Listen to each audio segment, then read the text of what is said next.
Today we're joined by two incredible women who are not only leaders in their own right, but also sisters in wellness and conscious parenting. Bayanda Gumede and Buhle Mabanga embody the power of collaboration, sisterhood, and purpose-driven living. Buhle Mabanga is a versatile South African creative known for her work as a yoga and mindfulness teacher. Founder of Nomvula Wellbeing Movement, she's also an author and fashion designer. Bayanda Gumede is a mom blogger, parenting expert, and entrepreneur. She founded the International Parenting Essay, a platform aimed at equipping parents with tools, support, and resources so they can parent with more purpose and awareness. Together, they have built platforms that inspire women to embrace conscious parenting, holistic wellness, mind, body, and spirit while navigating the joys and challenges of motherhood and life. It's the Motherhood Network, a platform you deserve.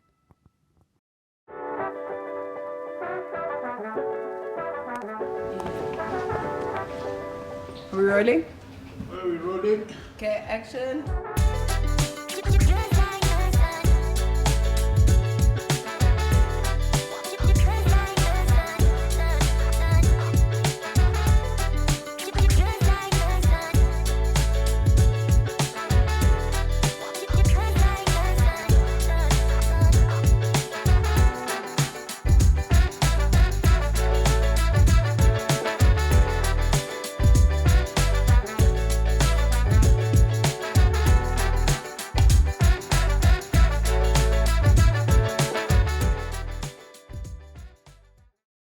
Welcome, ladies, to the Motherhood Network. Hi, Nandi. Thank you for having us. Thank you for Right. having us. Man. So excited to be here. Yeah, so am I.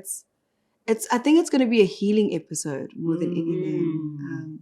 For a lot of us mothers, mothers Yeah. watching today. Yes. We also may laugh a lot. Of Yes. course. Yes. Yes. 'Cause Laughter we- is good. Yep. Laughter is healing as well. It's healing as well. Yeah. And we go way back as well. So it's We going to be do. beautiful. Yeah. Yeah. I always say the reason we do what we do, is to shed light on any journey we're on. And of course, the Motherhood Network is all about doing this mother thing and trying to do it the best way we can. Yes. But I remember an incredible occupational therapist said with parenting, it starts with the nervous system.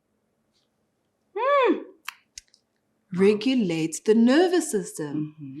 And she said the only way you can do that is if you are regulated as the parent 100%. to ensure your child is. Yeah. That changed everything. She didn't say academics, she didn't say sports, she didn't say arts and culture, she didn't say any of that. Yeah. And that's why today we're interviewing you, beautiful ladies, with so much insights as well. I mean, you guys are passionate about intentional parenting, wellness, yoga as well, conscious parenting. And that's what it's all about when you think about it. There's the other aspects of parenting, but really and truly it's about our kids feeling good, grounded, regulated, and having a good self-esteem and confidence. 100%. Yeah. And so here we are. Here we are. Yes. Now, as a mother, what does it mean to heal yourself? How does that look like? You have to understand, and we have to, date way back. You're talking about, we the millennials, Yeah. Our parents were there during apartheid. This is high anxiety, the way they were parenting is they were constantly in survival mode, 100%. trying to do the best they could, but weren't even seen at all, by law, by force. Yeah. And so our kind of blueprints, and seeing our parents and they did it the best they could, but it was really stressed for a lot of us, They were stressed, they were under pressure, and they did the best they could. And so we now, having more information, are trying to undo some of that. Of course, there were great aspects of their parenting, but of course, trying to undo the anxiety aspects, the stressful aspects of that, and sometimes even whether the punishment was somewhat violent at moments. Yes. We all got a nice little hiding here and there, or just yelling, which I know is still an issue for a lot of us as parents. I can attest to that as well. And so what does that look like now? And why have we gotten this moment of just being enlightened? Why now? I'll go first. Yeah. So the question is that you asked, what does it look like to mother yourself? And I think you've just answered in your opening introduction. You mentioned that the journey of being a mother is about healing your own nervous system first. And I feel like being a mother is about healing a nervous system, is about making sure that the nervous system is balanced.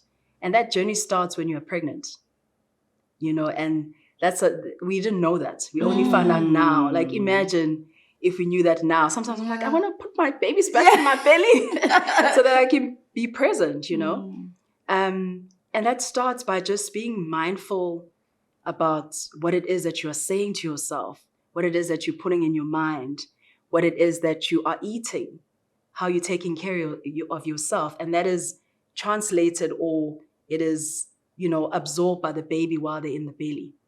So being a mother is about taking care of yourself before you take care of your child. And that looks like healing your past trauma and your past wounds, and looking at where you come from. Like you said, our parents were parenting the best way that they could, but there's a lot of trauma that's there. So having honest conversations with your parents, and that's not possible for everybody. Not everyone has relationship with their parent. But if it's available to you, the journey of being a mother is also mothering your mother. Sure. It's a lot, but let me leave it there for now. Oh, yes. Yeah. And for yourself, Bayanda? I think Buhle has covered a lot, but what's coming to me now is that the reason why it's important to heal as a mother is because what happens is when you become a mother, what you do is, in most cases, you start emulating what you saw or what you experienced as a child, right? You parent on autopilot because you're not aware of, all the things that you need to heal from or that you need to work through. And so the risk of that is that you transfer that onto your kids. And I know for a fact that we don't want that. And that's why it's so important to go back, and have those conversations. Yeah. If that is possible. Of course, it's not possible for everybody. And find ways to heal yourself so that you stop the cycle. You break the cycle. Oh. And if you've done that, you've won. Yeah. That's so profound. Buhle, I remember you inviting us to your first yoga class. But I think that's something that really touched me is the fact that you had your kids involved. And your kids involved as well. They were all there. And of course, for those who don't know, you guys are both sisters. Beautiful sisters with a beautiful bond that I love so much. And so seeing your little ones engaged in being calm, and they were really young then. Yeah. But so in tune with themselves, I was finding it more difficult than ever. Just okay, be still. Be still, be one, but there's a tree there, there's this happening. Am I hungry, am I not? Oh, that was nice because you gave us nice treats to eat as well. It was vegan food, remember? Yes, I do. And I was like, I could have that again while we're closing our eyes. But it was such a great experience just to see that kids are also capable of being in tune with themselves and being that calm as well. Where these are the same kids that run around and scream and shout and whatever and just, being kids and being free. Yeah. And then when it was just that moment to engage in this yoga class, they were completely present. It was so beautiful to watch. What inspired that? Look, the journey that I've been on for many years, which is the healing journey, but through yoga and mindfulness, for me, when I started doing it, I did not want to force my kids. I did not want to force my family. I was just sharing information. And I just wanted them to see their mom change, and go, okay, what's mom doing? Whatever it is that she's doing looks interesting. Maybe let me try it. And then I will invite them now and again. There'll be resistance. Sometimes there won't be resistance. In most cases, there's no resistance. So when you came, I think we had been doing yoga for about 3 years or 4 years together as a family because we started in 2018. Yeah. And it was it's natural for them. And I also believe that some of these things are very organic to these young kids. Yeah. They've walked this journey before, so I believe in like past lives. Yes. Okay. And I feel like my kids are old souls, that have been here before. So I'm just here to wake up what's already there in them. And that's why you find them like, oh, okay, this is natural. We got this. I've been doing this for many lifetimes. So that's what you saw, I think. Yeah. But it was. I mean, like I was saying, they were so young, but so in tuned and felt good about it as well. And so that fascinated me and said, wow, sometimes I think we don't understand how capable our kids are. Yeah. And what they have inside of them, and how much also they feel as well. Yeah. And how wise they are. Sometimes Sometimes some of them are wiser than us. Most of the time. Yeah, they're wiser than us. Yeah, absolutely. And that's what intentional parenting is all about. Yeah. Listen, my girl, your page can trigger me sometimes. But in a good way, as in it really makes me think. And so, of course, I mean, your videos have gone viral on social media, all over the world, And these little clips where you're just advising in such a caring manner as well, And there's also soft landing to your messaging, But it gets to, make us think as parents, okay, am I doing this the right way, without us feeling guilty in any way, you know? What inspired that? Wow. Before I answer this question, can I go back to what you said earlier? Yeah. When she was speaking about her journey. And what I just wanted to share is how powerful it is when we as individuals decide to change, right, for the good. Because when we are changing, other people around us are watching, right? And her journey has influenced our entire family, and beyond that. But just let's start with family. And I don't think we understand how powerful we are as women, and Buhle's journey has changed me, has changed the way that I parent, and I'm pretty sure that it's influenced the way that the rest of the family and our community parents and the way they just live their lives as a whole. So I just wanted to go back to that. Thank you, B, for saying that. That's why I love your sisterhood. And it's true. And it's so beautiful that I don't think you realize the impact you would make, and have made. No, I'm grateful. I'm grateful because it just started from a place of me not feeling well. I know we're going to go there later, but I wasn't feeling well in terms of like everything was perfect externally, but there was something inside that felt broken and empty. And every time I tried to change the external, that void was still there. And I remember this one time we were supposed to do I think it was my 38th birthday. And we, my husband and I love to celebrate. It's our favorite thing to do. And we were going to do a party at home. And I was like, no, I'm tired. I'm grateful that this is, what you want to do for me. But there's a big part of me that just wants to walk. And at the time we lived here in Johannesburg. Yeah. And I just put on my earphones and I just started walking for hours. And I was listening to this podcast that changed my life, which was an interview between Gwyneth Paltrow and Oprah.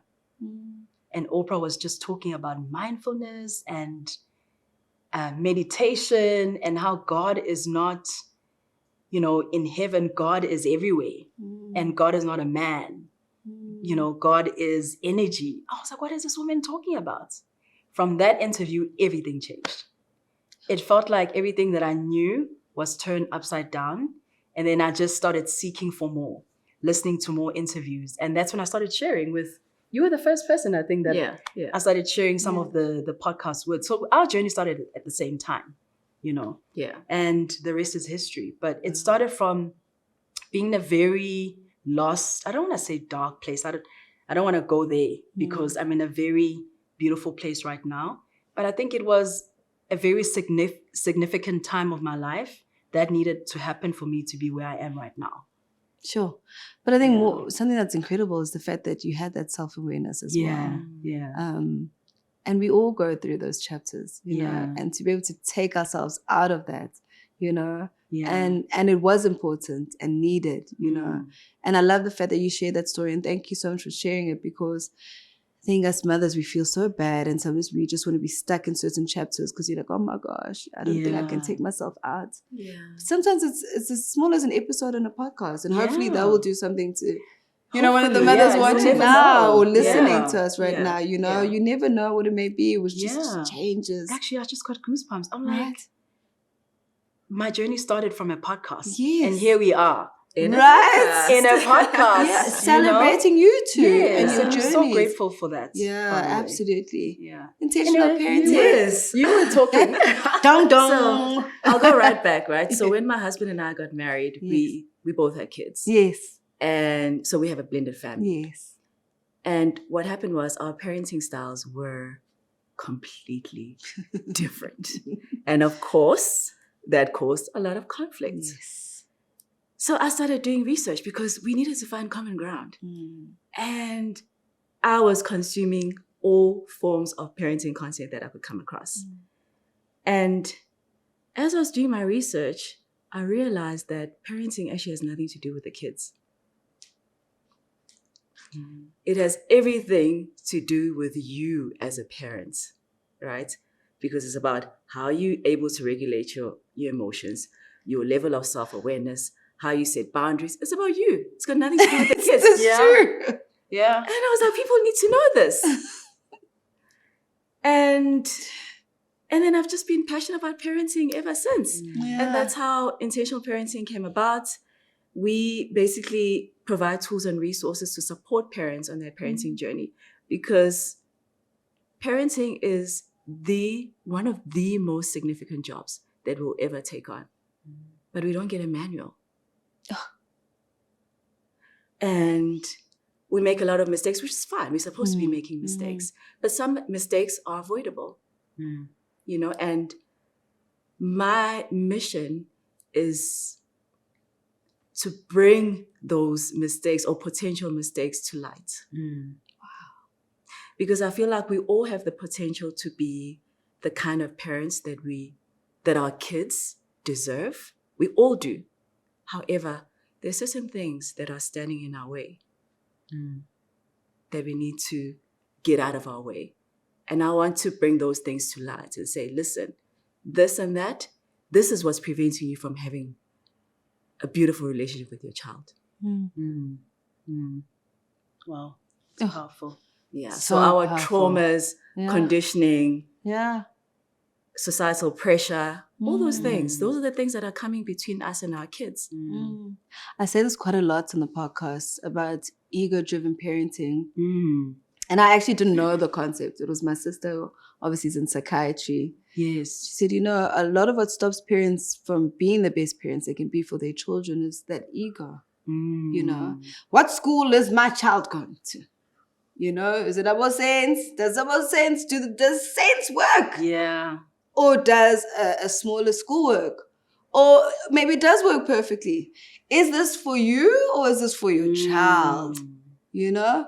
Yeah, I think we get so attached to certain ideas, right? When we're bringing up our kids, we're like, yeah, my kid is going to go to Saints, what?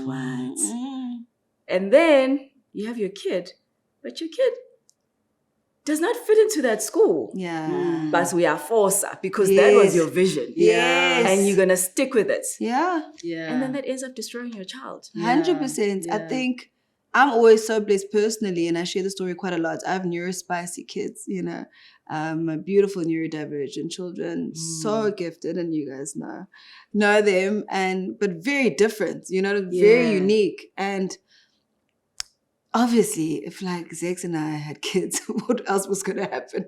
You know? What do you mean? No, they were always just going to be different. You get what I'm Yeah. saying? And unique and creative Yes, and artistic and autistic and ADHD and creative and whatever the case may be.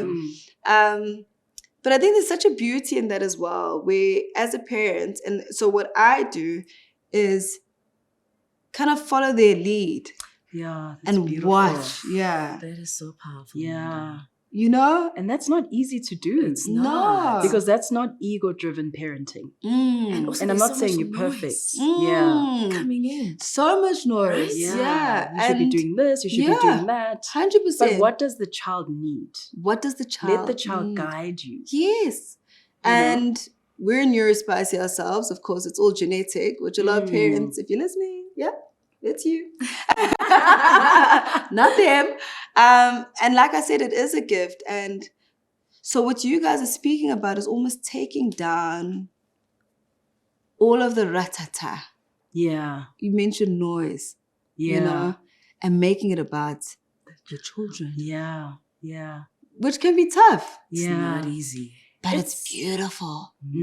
It's very difficult though, let's be honest. Because Yes. it's almost like the 100%. blind leading the blind. Yes. You know? No, literally. It's like the blind leading the, what do you mean I'm going to allow a 4-year-old Yes. to tell me what it is that needs to happen with Yes. them? What do you mean? But if you are a conscious parent, which is a journey, that is the best way of parenting a child. Obviously, there'll be areas where you like, wozangala, but just keep going. Because I think Dr. Shefali talks about this, that we are not, our children don't belong to us. No. At all. We are just there to guide their souls. We're just there to remind them of who they are, what their true essence is. And that's the most important thing that you need to do as a parent. You know, and that journey, everything starts with yourself. You know, if you want to have a successful company, you start by looking at self. If you want to work with amazing people, it all starts with you. Because everybody that's around you is a mirror of you. So even with the kids, it starts with you. You know, you need to basically understand who you are, which is the soul, the spirit. And then once you know who you are, then you can teach them who they are. But if you don't know who you are and you think that you are your car, for example, or your house, and these are beautiful things, we all experience them. But I think now we know, they don't define us. When the car goes, who is Nandi? Who's Bayanda? Who's Buhle? So your child needs to know that. You know, that they're just experiencing life. This is an experience. It comes and it goes. But who are you when these things go? Because yonkinto iyafika ihambe. But Maghamba, who are you? Who is Shaga? He needs to know that. You know, and I'm sure I've seen him in person. Of course, he's our baby, but even online, I can tell this. Both your babies, they know who they are. That's so funny you say that. Can I tell you why? Yeah. And sorry to interject. We, the school, those teacher parent feedbacks, and the school said, Shaga came into the class and said, "Hi, I'm Shaga." This is the first day. "I'm ADHD and my sister's autistic." And came in. And I was so proud. And my husband and I laughed. But we were so proud of you're so proud of who you are. You know, even if you look at Dogman books and you're like, oh, the author, he's ADHD like me. Yes. You know, and I just thought, wow. Yeah. Just that, priding yourself, you know. Yeah, you know, because it's an experience that he's having. There's no shame around it. No. And he's going to have fun with it. Absolutely. He is going to have so much fun with it. And on top of that, he's going to show other kids that it's okay. That it's okay. Yeah. That it's okay. You know? It's a gift. Yeah. But that's all you. It's a superpower. That's all on you. Yeah. Thank you. Because- And you guys as well. Yeah. Because, I mean, you could have easily put him in a position where there's a level of shame around his ADHD. But, you know, he's just so proud of who he is. And he knows that the ADHD doesn't define him, which is incredible. Yeah. So now, of course, you guys speak about wellness as well. Yes. You know, for abantu bamnyama, as people of color, you know, we're new to a lot of these things because we want to afford the time, I think more importantly, to find out who we are, how do we heal ourselves, what practical manners can one do such? Because it's like, you think wellness, you think yoga, you think money. You think, well, Mina, it's not for me. It sounds great. Yeah. But you do. Yeah. So can you advise just your everyday mom watching right now how they can tap into that? Yeah. You know what? wellness is not just for a certain group of people, rich people, etc., etc. It's for everyone. I think what has happened is that a lot of the things that started in our culture, I believe that most of the things started in Africa. They started, with a Black woman. They've just been, I don't know if I can say this. A lot of the things have been whitewashed. So I feel like wellness has always been there. Thousands and thousands of years ago. Yoga started in Africa. In Egypt, it was called Kemet yoga. Yes, Kemet yoga, of course. So it wasn't, still exists. It's still there. So it wasn't something that is done by, Europeans and Western people only. It's for everyone. But what has happened is that even as teachers, I'm guilty of this as well. I'm still teaching it in a way that's not getting across to our community. I think I was telling you earlier that I'm thinking of calling it stretching. Siyazelula. If I go to Emlazi ngithi mina asihlanganeni mawuyilula, this is how you benefit. Yes. Bayanda said to me this morning when we met at the airport, you look so well rested. I said it's because I stretched last night. I haven't stretched just before going to bed, but I did yoga, which was stretching. Yes. And that's why I felt well rested. Because when you are stretching, there's parts in your body that you are almost, like itawula, like when you squeeze the towel, squeeze the water, you are massaging your organs. You are healing your organs. If there's any inflammation in the organs, you are now releasing that inflammation. So when you are sleeping, blood is able to flow up and down the body. That's not just for Western people to understand, it's for everyone. I love what you said, and just to contribute to what you're saying, yes, Africa's the cradle of humankind. It all started here, and yes, we have been appropriated in many ways.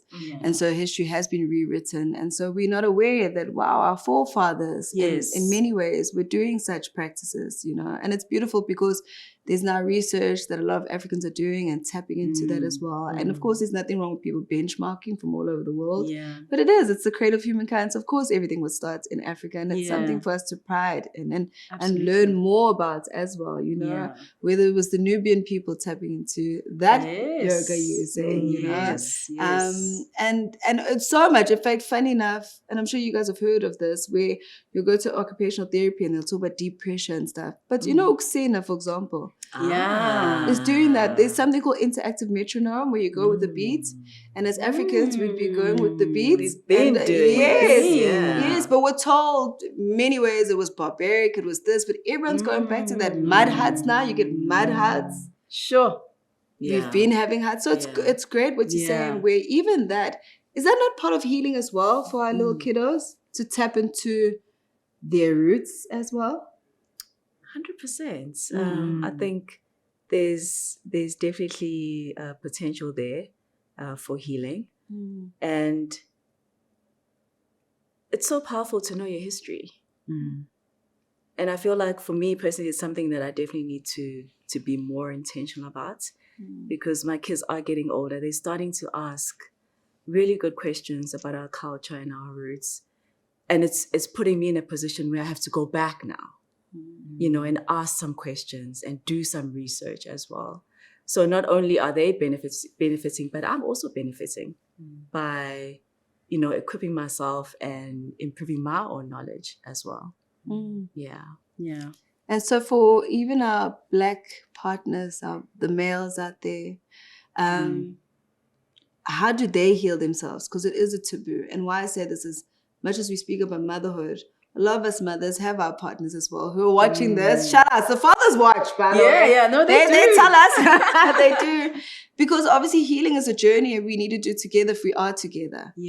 So how do you present that? I mean, I remember seeing your husband, he's like, hey, I'm supporting my wife. Doing this yoga thing. And he loves it now so much. Same thing with your husband. But how do you present such a concept that's quite taboo to a lot of Black men, our wonderful Black brothers? I think I mentioned it earlier that we're going to be saying this a lot. It starts with you. Do the work and don't impose, because the moment you impose, you're creating resistance. Do the work. It's very hard though, because you're like, uyasala. bayasala. And, like, you get exposed to a lot of things, you start to feel good, and you want them to be part of this. But if you're forcing, it's not going to land well. 100%.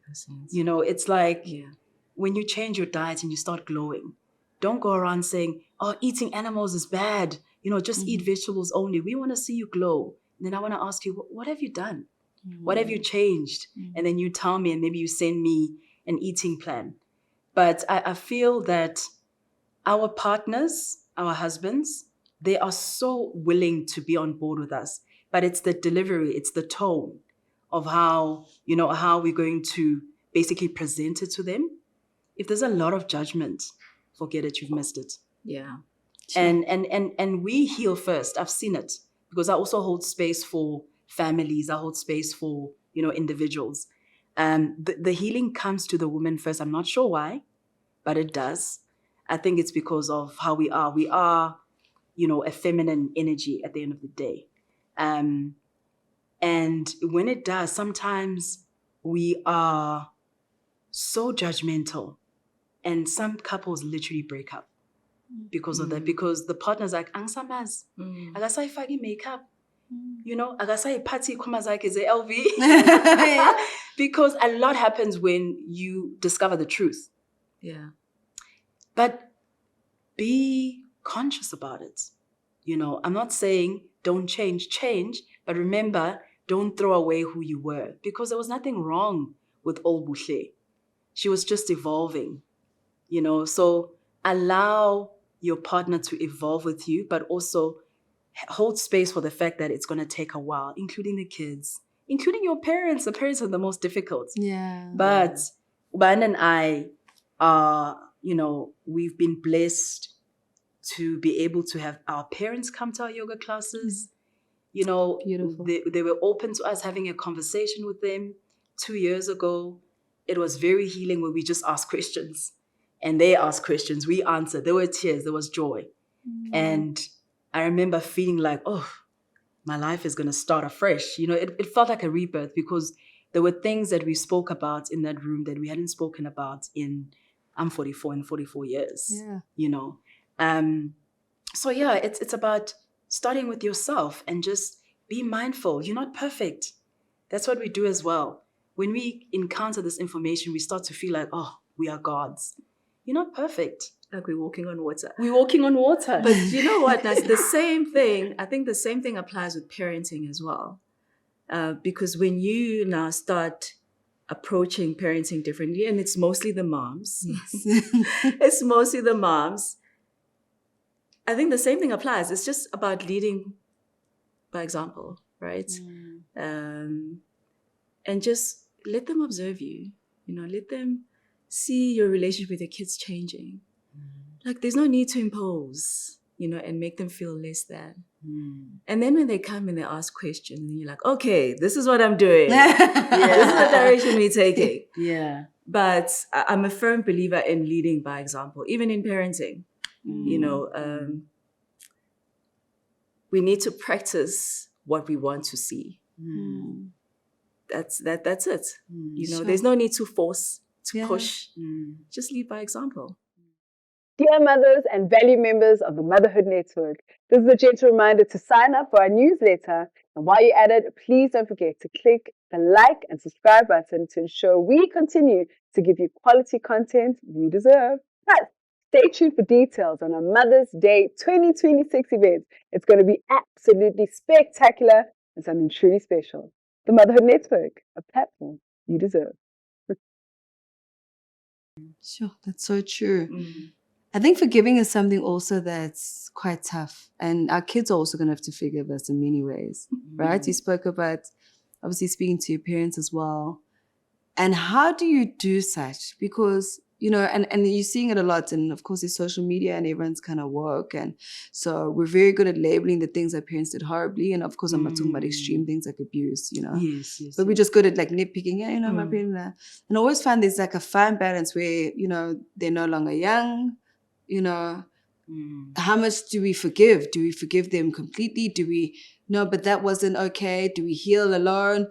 How's that process? Because a lot of people are doing kind of that work. And sometimes there is animosity, but sometimes there is just like, you know what, I forgive them. Yeah.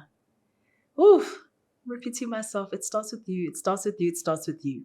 Because before we went home, my siblings and I had already done the work.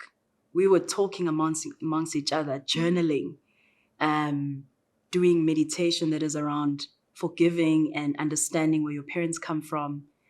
And by the time we went to that room, it wasn't a, hey, you did this. You know, it was like very mindful. You know, it was more like, okay, this is what we experienced. Are we able to talk about it? Obviously, it was uncomfortable. Yes. You know, so you have to do the work first. I can't stress that enough. Yeah. And organically, like Bayanda was saying earlier, things just start to change energetically. And you speak about, when do we forgive? You have to forgive yourself. Forgive yourself for not being able to be there for yourself when that was happening. Forgiveness starts with yourself. Because we're not taught how to hold a space for ourselves. We're not taught how to regulate our nervous systems when we were growing up. So when something traumatic happens, you don't know what to do with yourself, and your parents are not there. Because sometimes the trauma is also not coming from our parents. You know, we had nannies, we had teachers, we had schools, you know, schooling system. Yeah, we had relatives. It's not just Yes. our parents that brought the trauma. You know, it's the system. So it's so important to just take it one day at a time, and just see where you are. But everything starts with yourself. You've got to forgive yourself. You know, I did not have the information. Now I have it. And there's this thing that I do called inner child work. We've done it with you. Yes. And that thing is so powerful. Because what we do there is, I'll say, go back to the day where you were not picked up on time and you were the last kid at school. And you go back there in your mind and you start to feel it. You start to relive it. Because remember, this energy is stuck in your body. So what this meditation does is that you start to sit with it. And I say, Nandi, speak to her. Speak to that little girl. You know, ask her, how is she feeling? Ask her, is she angry? You know, is she disappointed? Is she scared? And then you start to say the words that were supposed to be said that day. The words that your mom wished you could have said. But you start to say it to yourself. So this journey is also about reparenting ourselves, mothering ourselves. And once you do that, having conversations with people that have hurt you, you start to say it from a place of compassion. Because you now understand, akekho umuntu angavele enze something like that on purpose. They were doing the best that they could. And once you have compassion for yourself, you start to have compassion for them. And then you eventually start to forgive them. Everything is a process. It is. But it is possible. Yeah. And so, unfortunately, some people are not able to do that. You know, their parents leave the world and they're not able to do that. But you can still do it spiritually. You can still write a letter, you know, to that parent. There's a lot of healing that can happen energetically. It doesn't have to be physical all the time. Sure. Yeah. How amazing. This is so healing, just hearing you say that. Yeah. Thank you for asking. Yeah. I'd like to know, Bayanda, your videos. Which one resonated the most with people? And why do you think so? Wow. That's such a good question.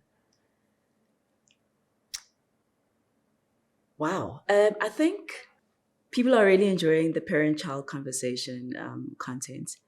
And initially, it was just a way of promoting our products, which is the intentional conversation starter cards. But now, what I've noticed is the reason why the content is resonating so much with people is that a lot of people find it healing for them.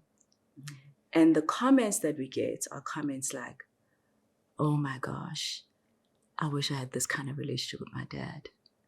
Or, oh my goodness, I don't have kids yet, but I want to have I want to have the same kind of relationship with my kids.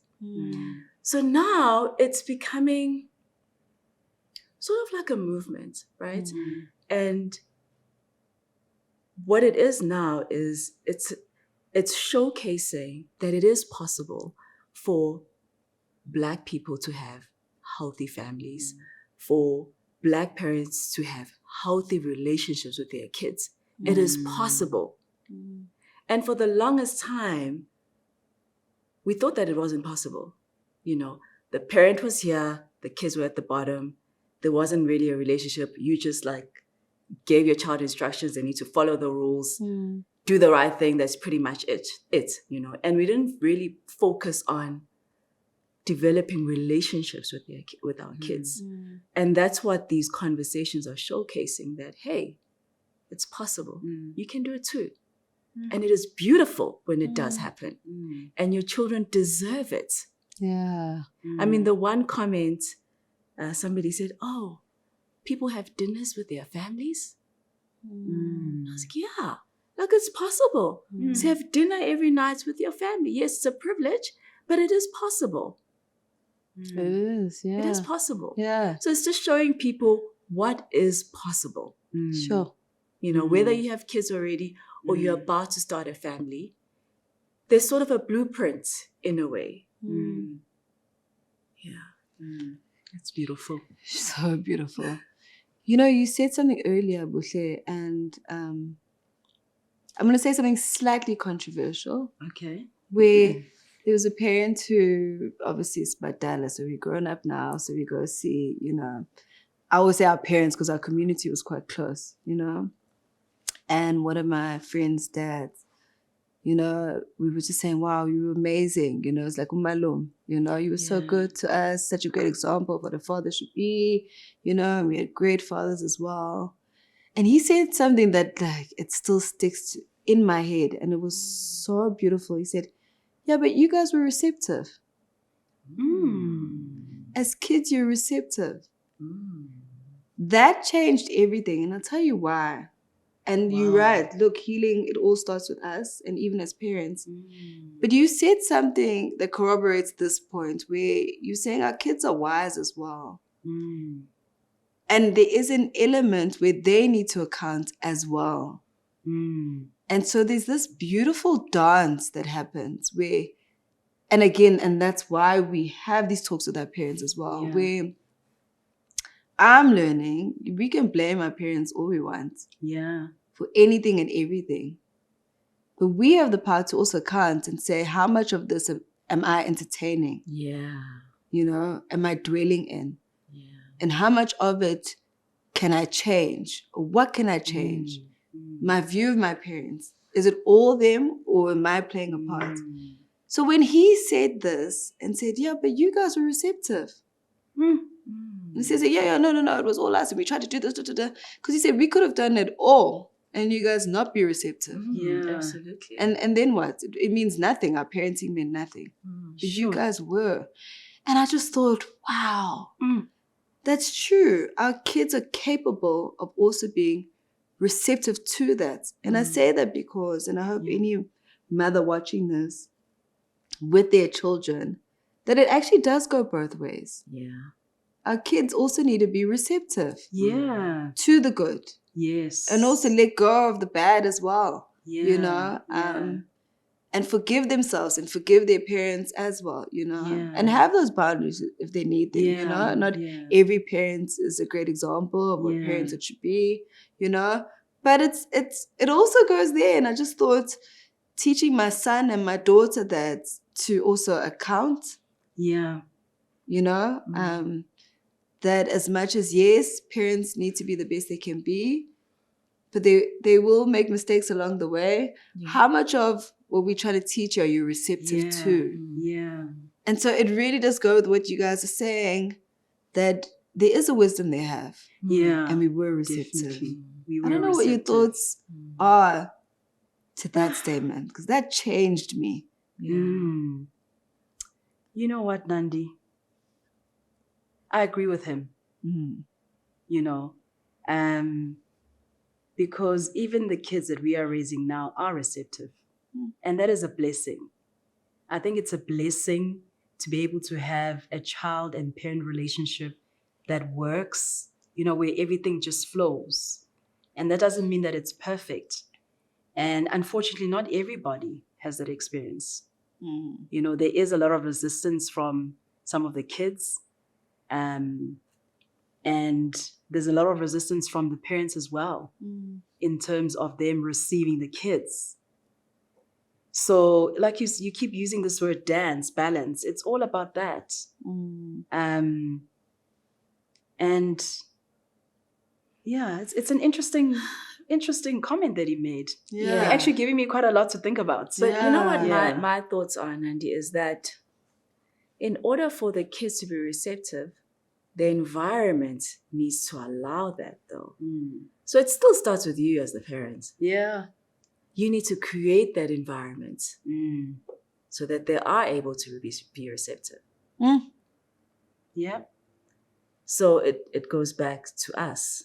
Yeah. Yeah, it does. Sure. It does. Yeah. It goes back to delivery as well. Because your uncle, the gentleman that you're speaking about, I get the sense that, he wasn't aggressive. He wasn't an aggressive person. Not at all. And that's why you were able to receive the message. There was no aggression. There was no ego. There was no hidden agenda. No. Because sometimes the aggression that is not well received from the child is fear underneath all of that. People raise their voices. We raise our voices. We parents with aggression because there's a lot of fear. Like we're worried about what's going to happen to them in future. And that's what they receive. They receive the fear and they miss the message. Because there's an agenda. There's something you haven't healed. And you just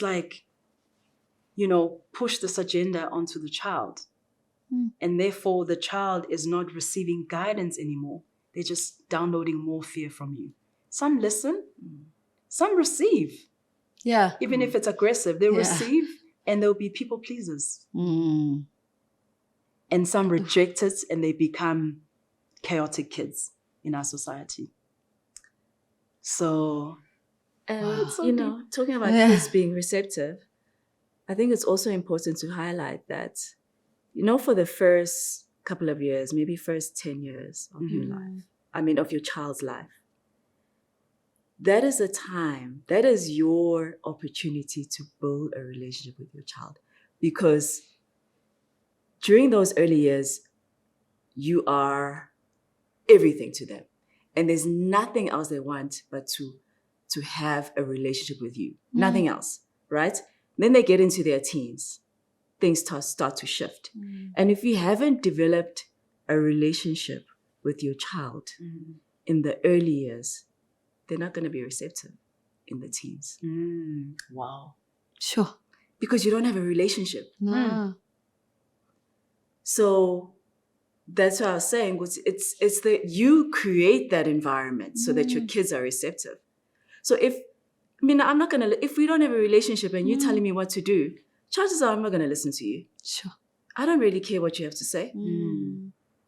We need to have a relationship so that I can listen to you. And that's where the teen years come in, right? And the rebellion comes in. And then we get surprised when our kids are rebellious. And then it's like, my teenagers are what happened? What happened? How did we get there? What Bayanda is talking about when she's stressing the fact that you have to have a relationship with your child, she always uses this word connecting. Connection in this relationship is so key. And this is outside of pushing your child and reminding your child to brush their teeth or doing their chores or waking up on time. Because if that's all they are hearing, they're not connecting with you. They're not connecting with mom when she's calm and she's outside of, not controlling me, but telling me what to do all the time. The demands, constant demands. Sometimes I say in the house, because obviously we have auntie that helps, who is incredible. I always say to her, can we have a week where we're not reminding kids to brush their teeth. We're not reminding, okay, maybe a week is long. Sometimes I say 48 hours. Where you're not telling them to make the bed. You're not telling them to do this. They just see us, Sure. being present. That's the word that I want to use. Being present instead of being in the future. Have you done this? Because the child starts to protect themselves. Their little brain starts to protect themselves from this voice that is constantly trying to control them. And guess what? They miss the message. And that's why you keep reminding them. Because when you're educating them about making the bed and brushing their teeth, it was too much for them. It was controlled. It wasn't coming from a place of, this is what you do as a human being. This is how you take care of yourself. This is how you clean yourself. It's coming from, and that's what we received as children as well. Because everything was rushed, So connection is key. Your kids seeing you calm, your kids seeing you present is more important than your kids hearing you telling them what to do all the time. Yeah. Because you get to see them, When you are telling them what to do all the time, you're no longer seeing them. Like you are seeing something that needs to be fixed and that needs to be controlled.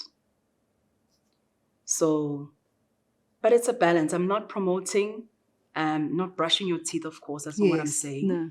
I'm not promoting, kids that can't make their beds. No. But that constant controlling does create an insecurity in the child's nervous system. And that's why they forget to do these things. Yeah. Yeah. And I just want to add on to that is that I'm very big on connection. And when things are feeling crazy, reconnecting with your child just makes everything better. Because when your child feels connected to you, they feel good about themselves. And when they feel good about themselves, their behavior improves. That's so true. But how do you do such? What are some of the simple ways? I mean, even if it's one example. Well, this is why I have the intentional conversation starter cards. Because those cards basically encourage you to have deep, meaningful conversations with your kids. There's some fun questions as well, but the objective there is just to reconnect with your child. And I mean, it doesn't have to be anything grand. It's just a matter of sitting with your child for 5 minutes and just having a conversation without your phone with you. That's connecting. 5 minutes, just having a conversation. Yeah. Or maybe when you're driving from school, you switch off the radio or the music in your car and you just talk to your child. Sure.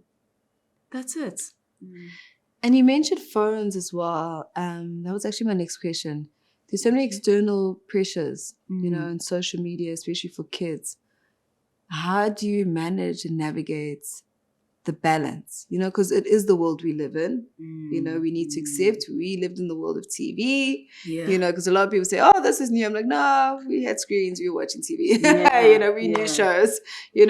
But how do you then seek that balance? Yeah. How do you navigate that world? This is more of Bayanda's topic, but I will give it a try. Because my kids are on their iPads 24 hours, literally. However, my husband and I have taught our kids what being online is about. The dangers of being online. So I think making a child aware of what it is that they are doing is better than saying, it's bad, it's wrong, don't do it. Yeah. Just making them aware. When you are online for too long, it affects your brain. You can't be active the next day if you go to bed late. Just give them facts. Like we said, these are wise human beings. They know how to use the information that you've given them. Once again, delivery is key. If you are giving that information from fear, and I get it, there's a lot of scary things online. Like, there's the latest thing now are these WhatsApp groups that are being created, and kids are hopping onto those WhatsApp groups, and there's a lot of not so good things that are happening there. It's out there. The dangers are out there, but also they're not that young for them to sort of not understand what you're saying. They are wise enough for you to be able to give them the facts about what's happening online. But obviously, as a parent, you have to now and again check what are they watching. And there are also ways of making sure that they're not exposed to certain websites, etc., etc. Yes. Be mindful of that as a parent. Yeah. Delivery.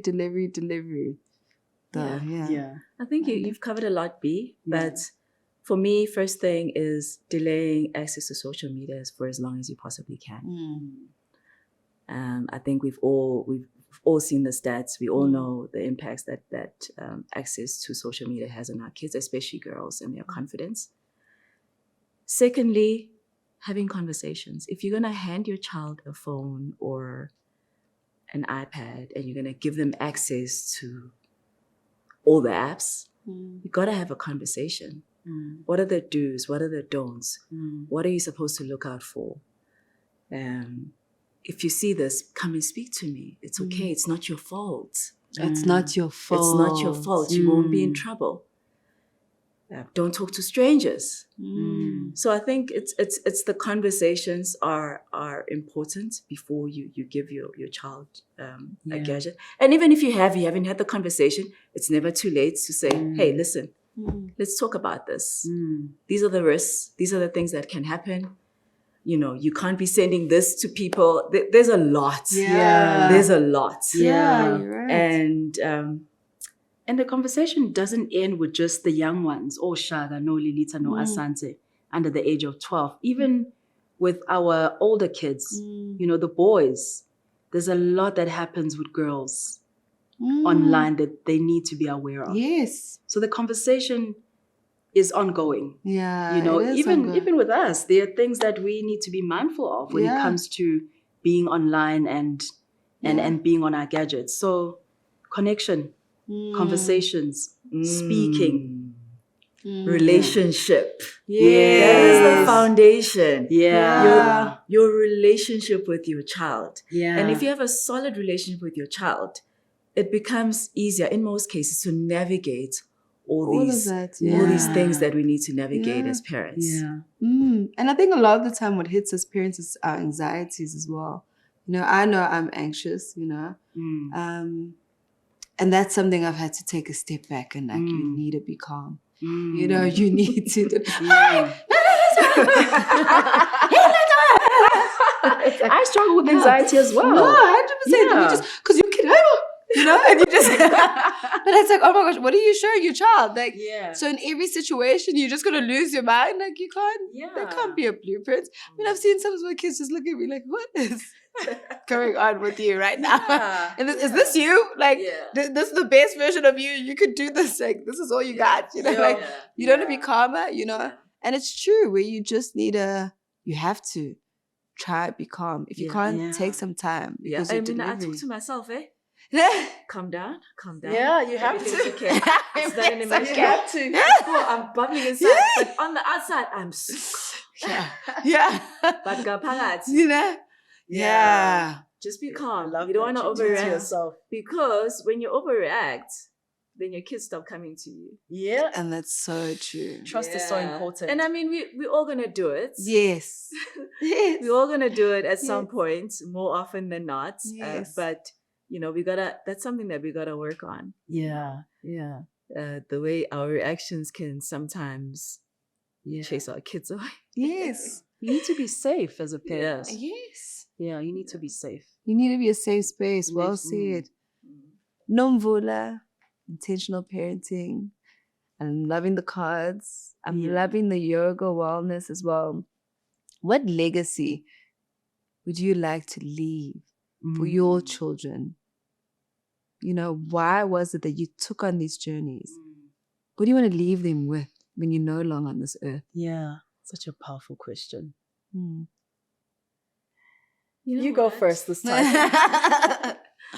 You know what? My kids are getting older, most of them.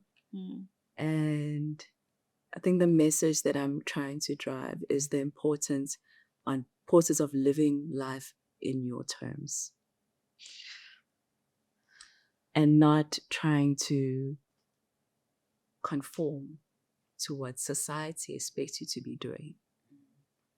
And that's the way that I'm trying to live my life. Actually, no, I'm not trying. That's the way that I'm living my Yes. life. Yeah. Okay? Yes. That is the way that I'm living my life. And I'm starting to see the signs because that is how they're choosing to live their lives. It's not easy. It's not easy. People have things to say about the choices that we've made. We're not a conventional family. You're beautiful. By no blended means. family. Yeah. By We no love means. blended families. It's a Right? blended family. We love it. But, and I believe that by leading by example and not forcing or pushing, my kids will do the same. They'll be receptive. They'll be. Mm-hmm. I love that. We're done. Yeah. Soft with it. Very similar to B, of course. You know, I want to give you an example. Izolo, I had to choose, you know, I was asked to speak at 2 gigs, right? And I told my daughter about one of the gigs, and it was more exciting because she knows the person that invited me. And she knows the other person, but obviously the other person I think is more famous. So she was like, Mom, go with this, go with this. And I said, I'm not going to. I'm going to go with A because I committed to A. And A is my friend. And I could have done both. The timing was perfect. One starts in the morning, one starts after lunch. I could have done 1 hour there, do my part. And she said, Mom, I like that. I like the fact that you're honoring your friend. Wow. But she was very excited about this other person. Yes, of course. But when impressionable. yeah, you know. But when she thought about it, she was sitting by a desk. She's like, actually, Mom, I like that. I honor that you are honoring your friend and you sticking to your word. For me, I was like, you know, that's all I want. For my kids to be able to make decisions when I'm not around based on what Tay and I have shared. And we try by all means to share authentically or to live our lives authentically, to live by examples. If we make mistakes, oh my goodness, we're the first one to say, I made a mistake. Yeah. You know, and this is how I'm bouncing back. Yeah. I'm not feeling okay. You know, I'm dealing with X, Y, Z. Obviously, not oversharing because some of them are not ready to hear the deep stuff. But that's what I want to do. I just want them to be able to make, you know, wise choices or choices that will make them grow as people, but based on their foundation at home. Wow. Yeah. And for our beautiful mothers on the Motherhood Network, what would you like to share to them? Oh. Ify? Well, I would like to say, forgive yourself. Forgive yourself. You're not supposed to be perfect. We're all trying to figure it out. Forgive yourself, and you can always start afresh. It's never too late to be the kind of parent that you've always wanted to be. It's never too late to be the kind of parent that you needed as a child. And it's never too late to be the kind of parent that your child needs. You just need to make a decision to start. But before you do that, you need to forgive yourself. Yes. Yeah. Well, B. What I would say is heal yourself. You know, take care of yourself. You know, healing doesn't have to be exhausting and hard. You know, healing is about healing the inner child, which means playing. I would say play more. Allow your kids to see you resting. You know, rest is so taboo for a Black woman. You know, seeing a Black woman resting, it's changing now because, you know, our lifestyles are different. But it's like there's a problem. but I want our kids to see us resting more. So I'm promoting or I'm encouraging parents, moms, dads to take care of themselves. It's okay to take a break. It's okay to say, I'm tired. It's okay to play, cook, do the things that are supposed to be, what do you call it? They're supposed to be Childlike? not childlike, I say, but it's like we call them passions. Yeah. But those are the things that make us who we are. Mm. Like, for example, if somebody likes to knit, Yes.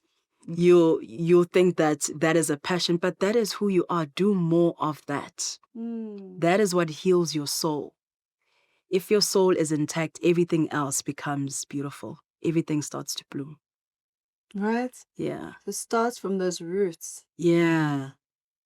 that are so important to Yeah. this enormous tree. Yeah. And you're so right. Maybe continue to just grow that tree of life, Yeah. and blossom as parents, forgive ourselves, heal ourselves, Yeah. and really when you say that, just to regulate our nervous systems, you guys have been great examples of that. I'm so proud of you for it. I'm so inspired by you both. That's the most important thing. Thank you. We're inspired by you. Thank you so much. And just for being a blueprint of normalizing such, such conversations that we don't have, that we're starting to have. So thank you for that. Thank you for taking that bold leap as well. I was saying offline, Buhle knows, I was like, people trying to understand this yoga thing. It's about Buhle, so yeah. And now it's been normalized in so many ways where now it's like, hey, actually, Buhle, wait, can we? And if you're not doing yoga or Pilates, you're not tapping into yourself. If you're not trying to heal yourself, it's no longer taboo. But I remember at the time when you were trying to introduce it, it was. It was scary. It was scary. Yeah. Like something new for a lot of us. Like what? And then it felt like I was going against the wave. Yeah. Yes, You need turmeric drink. Yeah. I'm a ginger shots in the morning. And that's all the rage now. And thank you for taking that leap. Your videos, for example, which I'm sure was like a passion project for you. Yeah. Have just gone viral. I need to feed myself. If I don't see something, I'm like, oh my gosh, wait, I need to just check I'm on track. Yeah. But you taking the bold leap, on social media, which can be such a negative platform as well and scary and daunting. But you just like spreading light, and clarity to a lot of us parents who really need it. Like, thank you so much. And that you're both sisters. Oh, it's amazing, right? How incredible. This is amazing. Are we allowed to say thank you to you as well?